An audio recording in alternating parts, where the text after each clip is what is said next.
Здравствуйте, уважаемые телезрители! В эфире передача «Первая помощь». С вами Елизавета Алексеева. Сегодня в нашей передаче мы говорим о профилактике детского травматизма. В период летнего отдыха у детей и подростков значительно увеличивается объем свободного времени. При нахождении несовершеннолетних без присмотра взрослых резко возрастают риски несчастных случаев, приводящих к травмам, увечьям и даже детской смертности. Задача взрослых и в первую очередь родителей – сделать все возможное, чтобы максимально обезопасить ребенка от несчастного случая.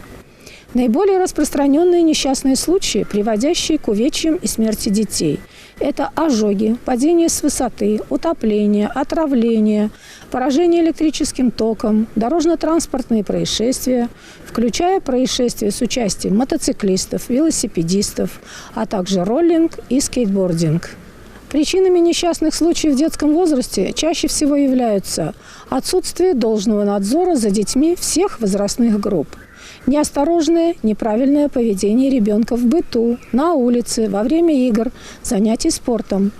Возникновению несчастных случаев способствуют и психологические особенности детей – любознательность, большая подвижность, эмоциональность, недостаток жизненного опыта, а отсюда отсутствие чувства опасности. Причины несчастных случаев с детьми имеют возрастную специфику. В возрасте до 4 лет дети чаще подвергаются несчастным случаям, самостоятельно познавая окружающий мир. В возрасте от 5 до 10 лет несчастные случаи наступают вследствие шалости, неосторожного поведения ребенка.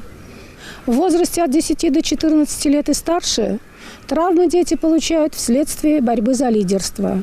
У детей 10-12 лет появляются новые интересы, они становятся более активными, самостоятельными, в играх стараются проявить изобретательность, стремятся утвердиться в среде сверстников. Работа родителей по предупреждению несчастных случаев должна вестись в следующих направлениях. Первое направление – это создание безопасной среды пребывания ребенка, обеспечение надзора. Прежде всего, это организация досуга ребенка, включение его в интересные и полезные развивающие занятия, ограничение опасных условий, обеспечение недоступности для ребенка опасных средств и веществ, запрет на пребывание ребенка в местах, связанных с рисками для жизни и здоровья без присмотра взрослых.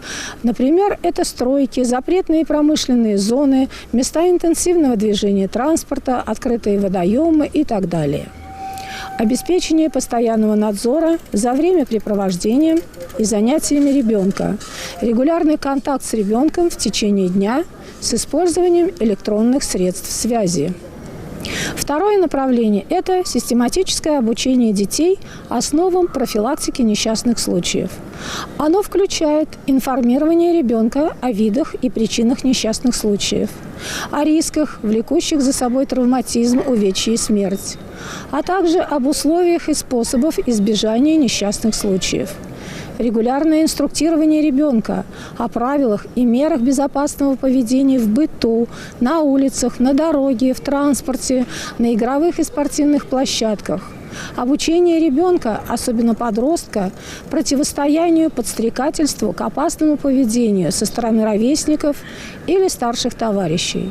Формирование ответственности за здоровье и жизнь окружающих людей, особенно младших товарищей. Обучение ребенка элементарным мерам первой помощи и, прежде всего, обеспечение возможности обратиться за помощью к взрослым. Чтобы избежать несчастных случаев, родители прежде всего сами должны показывать пример безопасного и ответственного поведения. Важно не развить у ребенка чувство робости и страха, а наоборот внушить ему, что опасности можно избежать, если вести себя правильно.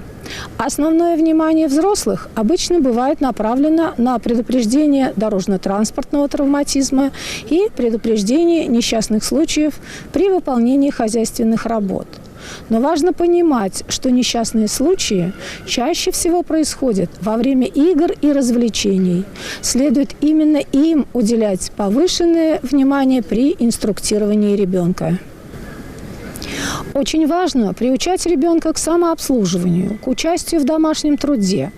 Дети, помогающие родителям, как правило, более аккуратные и внимательные и менее подвержены действию опасных факторов. Приучая ребенка к работе по дому, следует подробно объяснить ему, почему необходимо выполнять те или иные правила при пользовании опасными инструментами. Иногда бывает полезно рассказать ребенку о несчастных случаях, происшедших с другими детьми, чтобы этот рассказ ему запомнился и принес реальную пользу воспитанию навыков правильного поведения. Необходимо предоставить ребенку возможность самому разобраться в причинах несчастья. Он должен понять, как можно было бы в данной ситуации избежать опасности. Именно такой подход убедит его в том, что опасность всегда можно предотвратить. Взрослые не должны равнодушно проходить мимо небезопасных шалостей детей. Их долг – предотвратить беду, даже если она угрожает чужому ребенку. Первое, что должны сделать родители, если ребенок получил травму, это самим не впадать в панику, не оказаться беспомощными и неспособными помочь пострадавшему. Все действия должны быть целесообразными, обдуманными, решительными, быстрыми и спокойными. Прежде всего, надо принять меры к прекращению воздействия повреждающих моментов. Быстро и правильно оценить состояние пострадавшего ребенка. Это особенно важно, если пострадавший находится в бессознательном состоянии. При оказании первой помощи важно не причинить ребенку дополнительные травмы. Необходимо помнить, что при ранах, ожогах, переломах резкие движения, перемещения, переворачивание за поврежденные конечности резко усиливают боль, ухудшает общее состояние пострадавшего ребенка вплоть до остановки сердца и дыхания. Любое внутреннее или внешнее повреждение может привести к летальному исходу. И если вы не уверены, что ваши действия правильные, то лучше их не предпринимать. В каких же случаях необходимо обязательно и срочно показать ребенка врачу? Если ребенок ударился головой. Если ребенок получил удар в бок, неважно, в правой или в левой. Если ушиб у ребенка пришелся на область живота или поясницы. Если по прошествии времени боль в месте травмы не стихает, а наоборот усиливается. Если возникли синяки сразу под обоими глазами. Если возник синяк за ухом. И если вы подозреваете у ребенка растяжение связок или перелом.